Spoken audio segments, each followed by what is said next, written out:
So Module 5 is over statistics. So some of this stuff you should have seen at some point, like mean, median, and mode. Statistics is just a way of collecting data and organizing it into like graphs or tables and then analyzing that data. So some of the definitions that we will look at, population, that is just like the whole group that we will look at for a certain study. The random sample is a sample obtained in a way that every element has an equal chance of being selected. I'm going to highlight that. Frequency distribution table. It is data that is presented using 2 columns, and then the values are listed in 1 column, and then we list them from smallest to largest, and we have a couple examples over frequency tables. So the definitions for classes, lower class limit, upper class limit, and class width. I'm just going to show you an example of each of these. So let's say that you have a class and you have data of hours that every student has studied. So our frequency table, and y'all don't have to write this down, we would have the hours that everybody studied on 1 column, and then the frequency of the students who studied those hours. So if you did like 0 to 1, 2 to 3, 6 to 7, sorry. So each of these different columns is going to be your classes. So these are arrangement by the groups. You have the lower class, which is going to be the one that comes first. And then the frequency is going to be the number of students that studied each of these hours. So notations and formulas, it says misleading graphs, things to watch for in visual displays of data. I'm going to go back to this at the end because first we're going to be looking at frequency tables, and then our last exercise is over graphs and what can be misleading about graphs.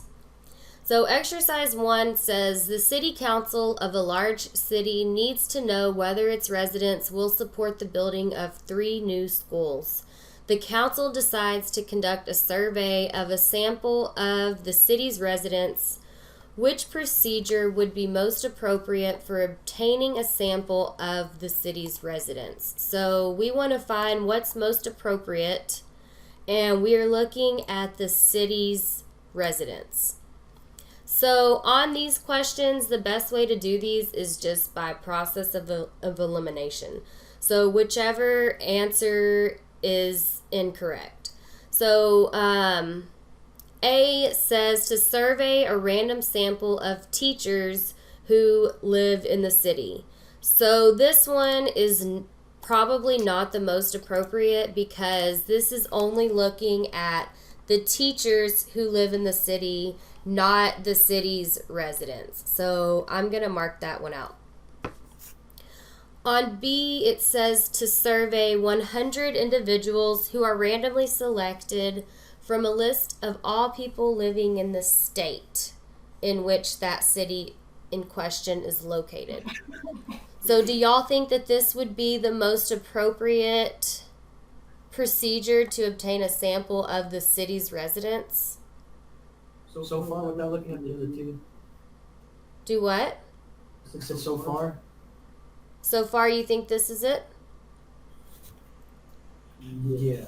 Okay, let's keep going.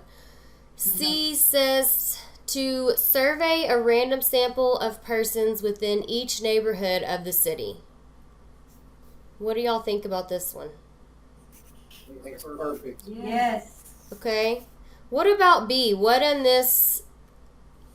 It's asking for the state, not the resident. Yes, thank you.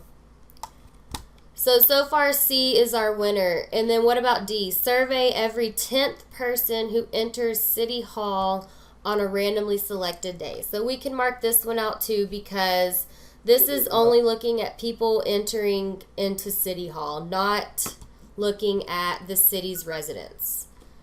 So on these that ask for the most appropriate, make sure you're looking at the most appropriate and look at every single option. All right, number 2, we are going to build a frequency table. It says a random sample of 30 male college students is selected. Each student is asked his height to the nearest inch. The heights are shown below. Construct a frequency distribution table for the data. So on one side, we are going to have the heights. And then on the other side, we are going to have the frequency of those heights. So the number of students who have that. So we're going to start with the lowest and then end with the highest. And there should be enough blanks in here. I'm just putting on to the side to start with the lowest. So what is the lowest height? 68. 67. Keep looking. 66. Yes, 66. Oh, And one way that I would say to do this is to mark through. So I'm just going to go down. We have 66, 67, 68, and we'll go all the way down. 69, 70, 71, 72, 73, 74, and then 75 should be the highest. So, and like I was saying, whenever you go through, mark out the number that we have counted. So 66, I see that one right there. And that looks like it's the only one. So for frequency, we're going to put 1 because there's one student who has that height. Okay, what about 67? 3. 1, 2, 3, yes. Okay, 68. 2. 1, 2, thank you. 69. 1. 70. 3. 1, 2, 3. Okay. 71. 7. Dang, Rosie, you're good. 1, 2, 3, 4, 5, 6, 7. Okay. 72. 2, 5.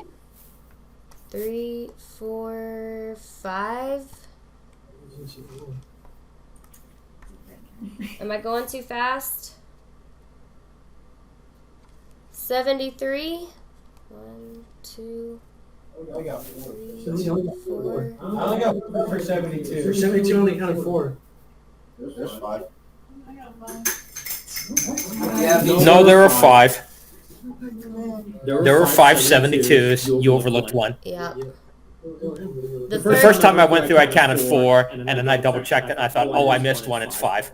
Yep. 1, the very first one is 72, and then over here, right here, here, and then at the bottom. What about 73? 5. Oh. 74, we have 1, and that leaves 75 with 2. 2. Yes. Nice. All right. Number 3. It says to use the following frequency distribution to answer the questions. So we have a table of number of social interactions and it has the frequency for each of these interactions. It says on A, identify the lower class limit of the third class. So remember, each of these columns represents a class. Let me put that to the side. So our third class would be the third column, where the number of social interactions is between 10 and 14. So the lower class limit of the third class would be our first number, which is number 10. If you look at the definition of, where's my definitions? The lower class limit, it is the leftmost number in each class, and then the upper class is going to be the rightmost number in each class. So the lower class limit of the third would be 10. What is the upper class limit of the sixth class? 29. 29. Okay, so 3, 4, 5, here's 6. The upper class limit would be 29, yes. What is the class width? 5. 5. How do we find our width? 0 to 4, 5 to 9, just counting it. Yes, thank you.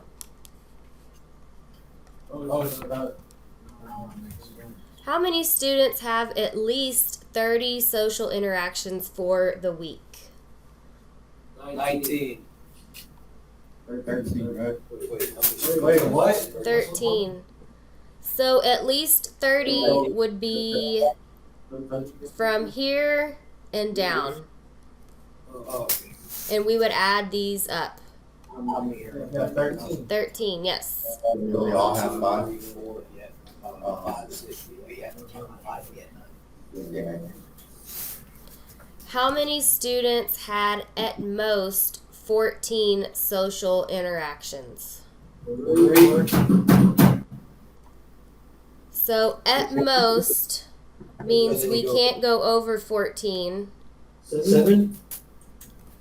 Nah. Don't you add up all the frequencies? Yes, Yeah, so 44. yes. God.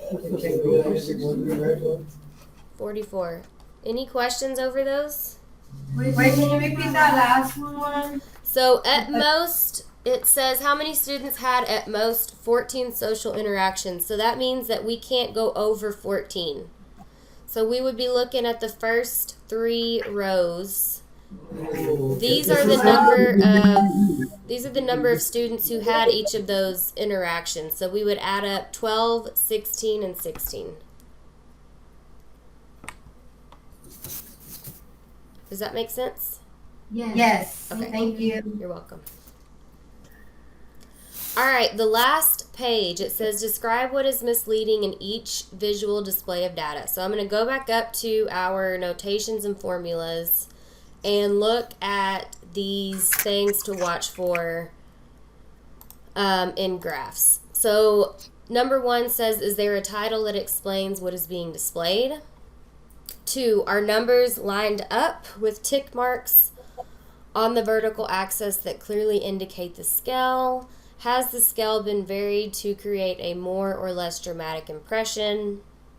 3, do too many design and cosmetic effects draw attention from or distort the data? 4, has the wrong impression been created about how the data are changing? Because equally spaced time intervals are used on the horizontal axis.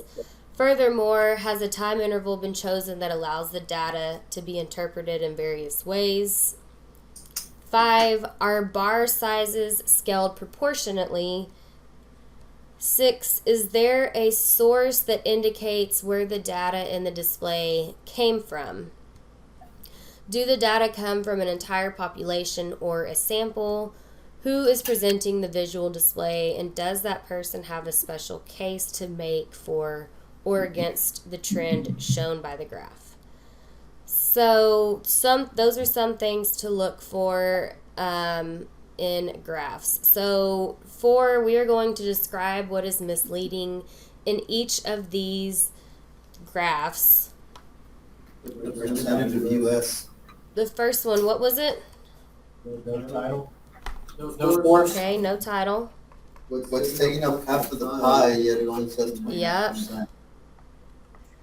Should be 50%. What else? In a pie chart, what is the percent needed total to? 100. 100%.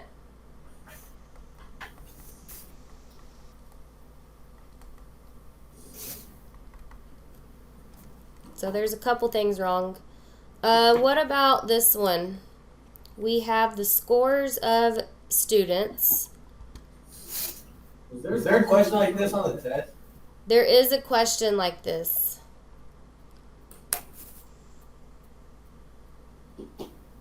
There's just one question about graphs. What's wrong with this one is that our vertical scale doesn't start at 0.